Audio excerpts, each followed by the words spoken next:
மறு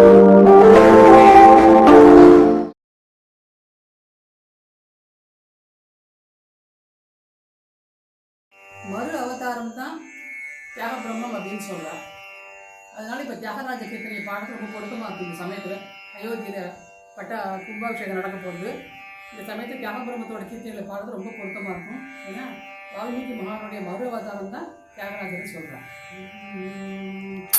ராமநாமமோ ஜன்மரக்ஷக மந்திரம், ராமநாமமோ ஜன்மரக்ஷக மந்திரம், தாமசமுஜயத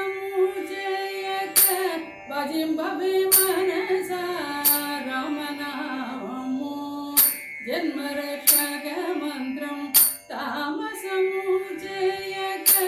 భజింపవే మనసా, రామనామము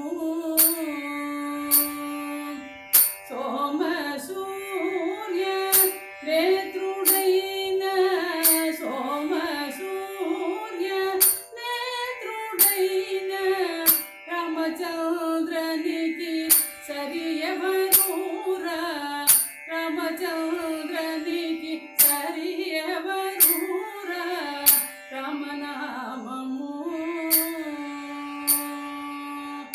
కామకోటి రూప రామచంద్ర, కామిత ఫలద రామచంద్ర, జ్ఞాన స్వరూప రామచంద్ర, ధ్యాన స్వరూప రామచంద్ర, త్యాగరాజార్జిత రామచంద్ర, త్యాగరాజార్జిత రామచంద్ర, రామనామము జన్మరక్షక మంత్రం, తామ